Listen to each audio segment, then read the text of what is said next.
ನೀವು ಧನುರಾಶಿಯವರಾಗಿದ್ದರೆ ಒಂದು ಅಪ್ಡೇಟ್, ಒಂದು ಎಚ್ಚರಿಕೆಯ ಅಪ್ಡೇಟ್ ಇದೆ.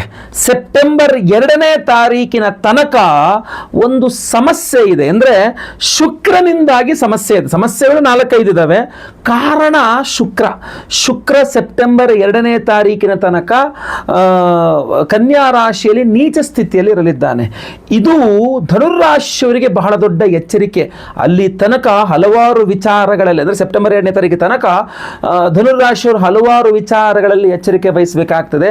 ಅದು ಏನು ಹಾಗೂ ಏನು ಪರಿಹಾರ ಎಲ್ಲ ಸಹ ತಿಳಿಸ್ತೇನೆ. ದಯವಿಟ್ಟು ಪ್ರತಿಯೊಬ್ಬ ಧನುರಾಶಿಯವರಿಗೆ ಈ ವಿಡಿಯೋ ರೀಚ್ ಆಗೋ ಥರ WhatsApp, Facebook, messenger, Telegram, Instagram ಎಲ್ಲ ಕಡೆ ಶೇರ್ ಮಾಡಿಬಿಡಿ. ಈ ಒಂದು ವಿಡಿಯೋನ ಎಲ್ಲ ಕಡೆ ಶೇರ್ ಮಾಡಿ. ದಯವಿಟ್ಟು ಯಾವುದೇ ಕಾರಣಕ್ಕೂ ಮಿಸ್ ಮಾಡಬೇಡಿ. ಶೇರ್ ಮಾಡಿ ವಿಡಿಯೋನ. ಫೇಸ್ಬುಕ್ಕಲ್ಲೋ ಅಥವಾ ಇನ್ಸ್ಟಾಗ್ರಾಮಲ್ಲೋ ನೋಡ್ತಾ ಇದ್ದೀರಾ, ಈ ಥರ ಹಲವಾರು ಇಂಪಾರ್ಟೆಂಟ್ ಎಚ್ಚರಿಕೆಗಳು ನಿಮಗೆ ಕೊಡ್ತಾ ಇರುತ್ತೆ. ನಮ್ಮ ಪೇಜನ್ನು ಫಾಲೋ ಮಾಡ್ಕೊಳ್ಳಿ. ಅದೇ ಥರ ಯೂಟ್ಯೂಬಲ್ಲಿ ನೋಡ್ತಾರೆ, ನಮ್ಮ ಚಾನಲ್ ಸಬ್ಸ್ಕ್ರೈಬ್ ಮಾಡ್ಕೊಂಡು ಬೆಲ್ ಬಟನ್ ಹೊತ್ಕೊಂಡು ಆಲ್ ಅಂತ ಮಾಡ್ಲಿಕ್ಕೆ ದಯವಿಟ್ಟು ಮರಿಬೇಡಿ. ಓಂ ಶುಕ್ರಾಯ ನಮಃ ಕಮೆಂಟ್ ಮಾಡಿ ಪ್ರತಿಯೊಬ್ಬರು ಸಹ. ಒಳ್ಳೆಯದಾಗಲಿ ಎಲ್ಲರಿಗೂ. ನಮಸ್ಕಾರ, ನಾನು ವಿಠಲ್ ಭಟ್ ಮಾತಾಡ್ತಾ ಇರ್ತಕ್ಕಂಥದ್ದು. ಶುಕ್ರ ಗ್ರಹ ನಿಮಗೆ ಷಷ್ಠ್ಯಾಧಿಪತಿ ಹೌದು, ಲಾಭಾಧಿಪತಿ ಹೌದು. ಕರ್ಮಸ್ಥಾನ ಅಂದರೆ 10ನೇ ಮನೆಯಲ್ಲಿ ನೀಚ ಸ್ಥಿತಿಯಲ್ಲಿ ಸೆಪ್ಟೆಂಬರ್ 2ನೇ ತಾರೀಕಿನ ತನಕ ಅಂತಂದರೆ ಹಲವಾರು ವಿಚಾರಗಳಲ್ಲಿ ನೀವು ಎಚ್ಚರಿಕೆ ವಹಿಸಬೇಕಾಗ್ತದೆ. ಮೊಟ್ಟ ಮೊದಲನೇದಾಗಿ ಸಾಲಗಳ ವಿಚಾರದಲ್ಲಿ ನೀವು ಧನುರಾಶಿಯವರಾಗಿದ್ದು ನೀವು ಸಾಲ ಕೊಟ್ಬಿಟ್ಟಿದ್ದೀರಾ, ಹೊರಗಡೆ ವಾಪಸ್ ಬರ್ತಾ ಇಲ್ಲ. ಸೆಪ್ಟೆಂಬರ್ 2ನೇ ತಾರೀಕಿನ ತನಕ ಅಂತೂ 100% ವಾಪಸ್ ಬರಲ್ಲ. ಏನು ಮಾಡಿದ್ರು ವಾಪಸ್ ಬರಲ್ಲ, ತಲೆ ಕೆಡಿಸ್ಕೊಂಡ್ರು ವಾಪಸ್ ಬರಲ್ಲ. ಬಹಳ ಕಷ್ಟ ಇದೆ ವಾಪಸ್ ತಗೊಳ್ಳೋವಂಥದ್ದು ದುಡ್ಡು. ಇಲ್ಲ ನೀವು ಸಾಲ ತಗೊಂಡ್ಬಿಟ್ಟಿದ್ದೀರಾ, ತೀರಿಸ್ಬೇಕು. ಸಿಕ್ಕಾಪಟ್ಟೆ ಅವಮಾನ ಮಾಡ್ತಾರೆ ನಿಮಗೆ, ಆದರೂ ನಿಮಗೆ ಸಾಲ ತೀರ್ಸಕ್ಕಾಗಲ್ಲ. ಇಷ್ಟು ಅವಮಾನ ಮಾಡ್ತಾ ಇದ್ದೀರಾ, ತಗೊಂಡು ನಿಮ್ಮ ದುಡ್ಡು ವಾಪಸ್ ಕೊಟ್ಬಿಡ್ತೀನಿ ಅಂತಂದ್ರು ನಿಮ್ಗೆ ದುಡ್ಡು ಕೊಡೋಕ್ಕೆ ಎಲ್ಲೂ ಅವಕಾಶನೇ ಇರೋದಿಲ್ಲ. ಸೊ ಧನುರಾಶಿಯವರಿಗೆ ಸಾಲ ವಾಪಸ್ ಮಾಡೋಕ್ಕೂ ಅವಕಾಶ ಇರೋದಿಲ್ಲ. ಸಾಲ ತಗೊಂಡಿದ್ದಿರಬಹುದು, ಸಾಲ ಕೊಟ್ಟಿದ್ದಿರಬಹುದು, ಸಾಲ ಕೊಡಿಸಿದ್ದಿರಬಹುದು. ಯಾವುದೇ ಸಾಲಗಳ ವಿಚಾರದಲ್ಲಿ ನಿಮಗೆ ಸಮಸ್ಯೆ ಆಗುತ್ತೆ. ಧನುರಾಶಿಯವರಿಗೆ ಸೆಪ್ಟೆಂಬರ್ 2ನೇ ತಾರೀಕಿನ ತನಕ ಸಾಲನೇ ದೊಡ್ಡ ತಲೆನೋವು ಆಗಿಬಿಟ್ಟಿರುತ್ತೆ. ಇನ್ನು ಎರಡನೇದಾಗಿ ಆರೋಗ್ಯ ಬಾಧೆಗಳು. ಯಾಕೆಂದರೆ ಷಷ್ಠ್ಯಾಧಿಪತಿ ಅಲ್ವಾ, ಆಲ್ರೆಡಿ ಈ ಮೊದಲಿಂದನೂ ಇದ್ದಂಥ ಆರೋಗ್ಯ ಬಾಧೆಗಳಿಗೆ ಒಳ್ಳೆ ಡಾಕ್ಟರ್ ಸಿಗಲ್ಲ, ಒಳ್ಳೆ ಔಷಧಿ ಸಿಗಲ್ಲ, ಔಷಧಿ ರಿಯಾಕ್ಷನ್ ಆಗ್ತಾ ಇರುತ್ತೆ, ಸಮಸ್ಯೆಗಳಾಗ್ತಾ ಇರುತ್ತೆ. ಇನ್ನೂ ನಿಮಗೆ ತಿಳಿಸ್ಬೇಕು ಅಂತಂದರೆ 10ನೇ ಮನೆಯಲ್ಲಲ್ವಾ, ಉದ್ಯೋಗದ ವಿಚಾರ ಸಕ್ಕ ಸಮಸ್ಯೆ ಆಗಿಬಿಡುತ್ತೆ. ನಾವು ಬಿಸ್ನೆಸ್ ಮಾಡೋಣ, ಈ ಉದ್ಯೋಗನೇ ಬೇಡ ಅನ್ನೋ ಥರ ಉದ್ಯೋಗ ಜಾಗದಲ್ಲಿ ಶತ್ರುಗಳ ಕಾಟ, ನಿಮಗೆ ತೊಂದರೆ ಕೊಡೋರ ಸಂಖ್ಯೆ ಜಾಸ್ತಿ ಆಗಿಬಿಡುತ್ತೆ. ಸೆಪ್ಟೆಂಬರ್ 2ನೇ ತಾರೀಕು ತನಕ ಜಾಬಲ್ಲಿ ತೊಂದರೆ ಕೊಡೋರು, ಜಾಬೇ ರಿಸೈನ್ ಮಾಡ್ಬಿಡೋಣ, ನಂಗೆ ಬೇಡ ಜಾಬು ಅನ್ನೋ ರಕ್ಕದಲ್ಲಿ ನೀವು ಮೆಂಟಲಿ ಫಿಕ್ಸ್ ಆಗಿಬಿಡ್ತೀರ. ಅಷ್ಟು ಜಾಬ್ ರಿಸೈನ್ ಮಾಡುವ ಮನಸ್ಸು ಬಂದುಬಿಡುತ್ತೆ. ದಯವಿಟ್ಟು ಆ ಕೆಲಸ ಮಾಡೋಕ್ಕೆ ಹೋಗ್ಬಿಡಿ, ಮತ್ತೆ ಜಾಬ್ ಸಿಗಲ್ಲ ನೀವೇನಾದ್ರು ಜಾಬ್ ರಿಸೈನ್ ಮಾಡಿದ್ರೆ. ಅವರಾಗವರೇ ಜಾಬಿಂದ ತೆಗೆದಾಕ್ಬಿಟ್ರು ಕೂಡ ಇನ್ನೂ ದೊಡ್ಡ ಸಮಸ್ಯೆ ಆಗುತ್ತೆ. ಅದಾಗದಿರೋಂಗೆ ಪರಿಹಾರ ಮಾಡ್ಕೊಳ್ಬೇಕು ನೀವು. ಬಿಸ್ನೆಸ್ ವ್ಯಾಪಾರ ಮಾಡ್ತಾ ಇರ್ತಕ್ಕಂಥ ಧನುರಾಶಿಯವರಿಗೆ ಇನ್ನೂ ಸಮಸ್ಯೆ ಜಾಸ್ತಿ ಆಗುತ್ತೆ. ಯಾಕೆಂದ್ರೆ ಲಾಭಾಧಿಪತಿ ಕರ್ಮಸ್ಥಾನದಲ್ಲಿ ನೀಚ ಸ್ಥಿತಿ ಆದ್ರಿಂದ ನಿಮಗೂ ಸಹ ಸಮಸ್ಯೆ ಜಾಸ್ತಿ ಆಗುತ್ತೆ.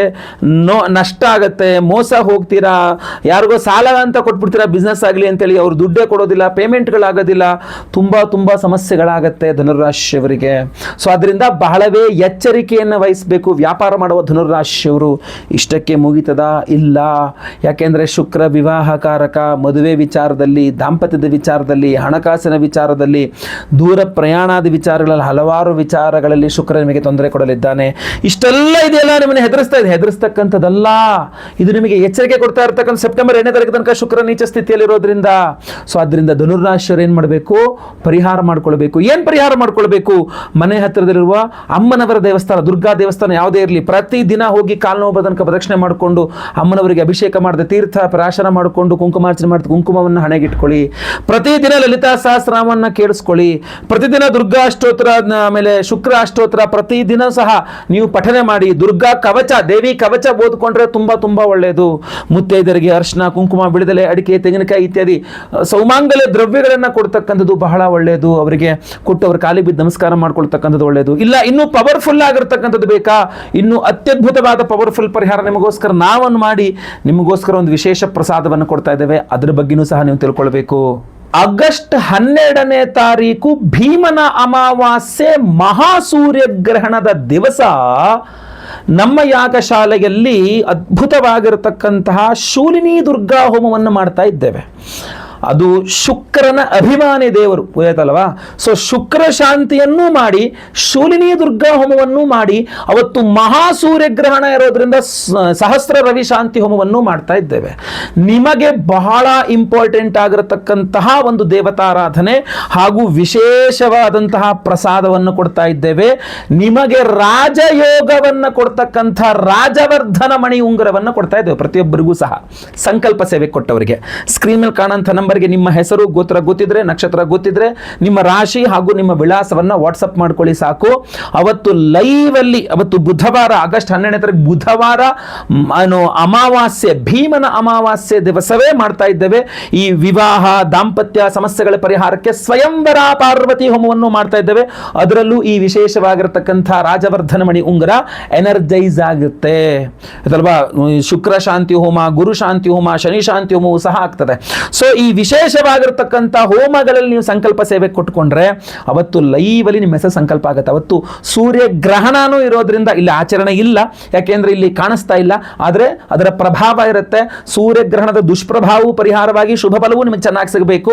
ರಾಜವರ್ಧನ ಮಣಿಯ ಉಂಗುರವನ್ನ ಎನರ್ಜೈಸ್ ಮಾಡ್ತಕ್ಕಂಥದ್ದು ಶೂಲಿನಿ ದುರ್ಗಾ ಹೋಮ. ಅದಕ್ಕೆ ನಾನು ಈಗ ಸಿಂಪಲ್ ಪರಿಹಾರದಲ್ಲಿ ಹೇಳಿದ್ದು ದುರ್ಗಾದೇವಿ ಆರಾಧನೆ ಜಾಸ್ತಿ ಮಾಡ್ಕೊಳ್ಳಿ ಶುಕ್ರದೋಷ ಪರಿಹಾರಕ್ಕೆ ಅಂತ. ಸೊ ಶುಕ್ರದೋಷವು ಪರಿಹಾರ ಆಗುತ್ತೆ, ಅಮ್ಮನವರ ಅನುಗ್ರಹ ಸಿಗುತ್ತೆ, ಗ್ರಹಣ ದೋಷವು ಪರಿಹಾರ ಆಗುತ್ತೆ. ವಿಶೇಷವಾಗಿ ರಾಜವರ್ಧನ ಮಣಿ ಉಂಗುರ ರಾಜಯೋಗವನ್ನು ಕೊಡುತ್ತೆ. ಪ್ರತಿಯೊಬ್ಬರೂ ಸಹ ಸಂಕಲ್ಪ ಸೇವೆ ಕೊಟ್ಟ ಪ್ರತಿಯೊಬ್ಬರಿಗೂ ಕೊಡ್ತಾ ಇದ್ದೇವೆ.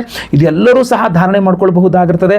ಉಂಗುರದ ಬೆರಳಲ್ಲಿ ಧಾರಣೆ ಮಾಡ್ಕೊಳ್ಬಹುದು. ಪ್ರತಿಯೊಬ್ಬರು ಗಂಡಸರು ಹೆಂಗಸರು ಎಲ್ಲರೂ ಸಹ ಧಾರಣೆ ಮಾಡ್ಕೊಳ್ಬಹುದು. ಈ ಹಿಂದೆ ಅಂದರೆ ಜನವರಿಯಲ್ಲೋ ಏನೋ ಮತ್ತು ಒಂದ್ಸಲ ಕೊಟ್ಟಿದ್ದಾಗಿತ್ತು, ಈಗ ಬಹಳ ಕಾಲ ಆಯಿತು, ಅದು 6 ತಿಂಗಳ ಮೇಲೆ ಆಗೋಯ್ತು. ಸೊ ಅದರಿಂದ 8 ತಿಂಗಳಿಗೆ ಆಗೋಯ್ತು. ಸೊ ಈ ಒಂದು ಹಳೆ ಉಂಗುರ ನಿಮ್ಮ ಹತ್ರ ಏನಿದ್ರೆ ಅದನ್ನು ಹರಿಯುವ ನೀರಲ್ಲಿ ಎಲ್ಲರೂ ವಿಸರ್ಜನೆ ಮಾಡಿ ಈ ಹೊಸ ಉಂಗುರನ್ನು ಮತ್ತೆ ಸಂಕಲ್ಪ ಸೇವೆ ಕೊಟ್ಕೊಳ್ಬಹುದು ಅಕಸ್ಮಾತ್ ನಿಮ್ಮಲ್ಲಿ ಇದ್ದರೆ. ಆಯ್ತಲ್ಲ, ಭಾಳಷ್ಟು ಜನ ಫೋನ್ ಮಾಡ್ಕೊಂಡು ನನಗೆ ತಿಳಿಸಿದ್ದಾರೆ, ಮೆಸೇಜ್ಗಳು ಮಾಡಿದ್ದಾರೆ, ತುಂಬ ಚೆನ್ನಾಗಿದೆ, ತುಂಬ ಒಳ್ಳೆ ಪ್ರಭಾವ ಆಗಿದೆ ಅಂತ. ಇದು ಲಿಮಿಟೆಡ್ ಆಗಿ ಮತ್ತೆ ಪುನಃ ಮಾಡಿಸಿದ್ದೇನೆ, ಇದು ಮತ್ತೆ ಪುನಃ ನಿಮಗೆ ಕೊಡ್ತಾ ಇದ್ದೇನೆ. ಸಂಕಲ್ಪ ಸೇವೆಗೆ ಹೆಸರು ಕೊಟ್ಕೊಳ್ಳಿ ಸ್ಕ್ರೀನ್ ಮೇಲೆ ಕಾಣುವಂಥ ನಂಬರ್ಗೆ. ಅವತ್ತು ನೀವೇನಾದ್ರು ರಿಜಿಸ್ಟರ್ ಆದ್ರಿ ಅಂದರೆ ನಿಮ್ಮ ಹೆಸರು ನಾನೇ ಲೈವಲ್ಲಿ ಸಂಕಲ್ಪ ಮಾಡ್ತೇನೆ. ನಿಮ್ಮ ಹೆಸರು ಲೈವಲ್ಲಿ ಭೀಮನ ಅಮಾವಾಸ್ಯೆ ದಿವಸ, ಸೂರ್ಯಗ್ರಹಣ ದಿವಸ ಲೈವಲ್ಲಿ ನಿಮ್ಮ ಹೆಸರು ಸಂಕಲ್ಪ ಆಗೋದು ನೀವು ನೋಡ್ಕೊಳ್ಬಹುದು, ಕೇಳಿಸ್ಕೊಳ್ಬಹುದು. ಎಲ್ಲ ಹೋಮದ ಭಸ್ಮ, ಕುಂಕುಮಾರ್ಚನೆ, ಕುಂಕುಮ ಪ್ರಸಾದ ಸಹಿತ ಈ ವಿಶೇಷವಾಗಿರತಕ್ಕಂತಹ ರಾಜವರ್ಧನ ಮಣಿ ಉಂಗುರವನ್ನು ನಿಮಗೆ ನಾನು ಸ್ಪೀಡ್ ಪೋಸ್ಟ್ ಮೂಲಕ ಕಳಿಸ್ಕೊಡ್ತೇನೆ. ಎಲ್ಲರೂ ಆ ಹೋಮದ ಭಸ್ಮ, ಕುಂಕುಮಾರ್ಚನೆ, ಕುಂಕುಮವನ್ನು ಹಣೆಗೆ ಹಚ್ಕೊಳ್ಳಿ. ಈ ರಾಜವರ್ಧನ ಮಣಿ ಉಂಗುರವನ್ನು ನೀವು ಬೆರಳಿನಲ್ಲಿ ಧಾರಣೆ ಮಾಡ್ಕೊಳ್ಬಹುದಾಗಿರ್ತದೆ. ಅಡ್ಜಸ್ಟಬಲ್ಲು, ಏನೂ ತೊಂದರೆ ಇಲ್ಲ, ತುಂಬ ಚೆನ್ನಾಗಿರ್ತದೆ. ಪ್ರತಿಯೊಬ್ಬರು ಸಹ ಧಾರಣೆ ಮಾಡ್ಕೊಳ್ಳಿ. ಸಂಕಲ್ಪ ಸೇವೆಗೆ ಹೆಸರು ಕೊಟ್ಕೊಳ್ಳಿ ಸ್ಕ್ರೀನ್ ಮೇಲೆ ಕಾಣೋ ನಂಬರ್ಗೆ. ಬೇಗ ಬೇಗ ನಿಮ್ಮವರ ವಾಟ್ಸಪ್ ಮಾಡ್ಕೊಳ್ಳಿ, ಕರೆ ಮಾಡಿ ವಾಟ್ಸಪ್ ಮಾಡ್ಕೊಳ್ಳಿ. ಬಹಳ ಇಂಪಾರ್ಟೆಂಟ್. ವಾಟ್ಸಪ್ ಮಾಡ್ಕೊಂಡ್ರೆ ನಮ್ಮ ಹತ್ರ ಡಾಟಾ ಇರ್ತದೆ, ನಾವು ನಿಮಗೆ ರಿಪ್ಲೈ ಮಾಡ್ತೇವೆ. ನೀವು ಆರಾಮಾಗಿ ಪೇಮೆಂಟ್ ಮಾಡಿಕೊಂಡು ಸಂಕಲ್ಪ ಸೇವೆಗೆ ಹೆಸರು ಕೊಟ್ಕೊಳ್ಬಹುದು. ಒಳ್ಳೆಯದಾಗಲಿ. ಈ ಇಂಪಾರ್ಟೆಂಟ್ ವಿಡಿಯೋನ ಪ್ರತಿಯೊಬ್ಬರಿಗೂ ರೀಚ್ ಆಗೋ ಥರ ದಯವಿಟ್ಟು WhatsApp, Facebook, messenger, Telegram, Instagram ಎಲ್ಲ ಕಡೆ ಸಾಮಾಜಿಕ ಜಾಲತಾಣಗಳಲ್ಲಿ ವಿಡಿಯೋನ ಶೇರ್ ಮಾಡಲಿಕ್ಕೆ ಮರಿಬೇಡಿ. ನೀವು ಇನ್ನೂ ನಮ್ಮ ಚಾನಲ್ ಸಬ್ಸ್ಕ್ರೈಬ್ ಮಾಡ್ಕೊಂಡಿಲ್ಲ, ಯೂಟ್ಯೂಬ್ ನೋಡ್ತಾ ಇರೋ ನಮ್ಮ ಚಾನಲ್ ಸಬ್ಸ್ಕ್ರೈಬ್ ಮಾಡ್ಕೊಂಡು ಬೆಲ್ ಬಟನ್ ಮಾಡಲಿಕ್ಕೆ ಮರಿಬೇಡಿ. ಫೇಸ್ಬುಕ್ಕಲ್ಲೋ ಇನ್ಸ್ಟಾಗ್ರಾಮಲ್ಲೋ ಈ ನಮ್ಮ ವಿಡಿಯೋ ನೋಡ್ತಾ ಇದ್ದಾರೆ ಅಂದರೆ ದಯವಿಟ್ಟು ನಮ್ಮ ಪೇಜನ್ನು ಫಾಲೋ ಮಾಡಲಿಕ್ಕೆ ದಯವಿಟ್ಟು ಮರಿಬೇಡಿ. ಏನಾದರೂ ವಿಶೇಷ ಪ್ರಶ್ನೆಗಳಿದ್ದರೆ ಕಮೆಂಟ್ ಮಾಡಿ, ನಾನು ಕಮೆಂಟ್ಸ್ನ ಓದ್ತಾ ಇರ್ತೇನೆ. ಒಳ್ಳೆಯದಾಗಲಿ. ಮುಂದಿನದಲ್ಲಿ ಮತ್ತೆ ಪುನಃ ನಿಮ್ಮನ್ನು ಭೇಟಿ ಮಾಡ್ತೇನೆ. ಲೋಕ ಸಮಸ್ತ ಸುಖಿನೋ ಭವಂತು. ನಾರಾಯಣ ನಾರಾಯಣ ನಾರಾಯಣ.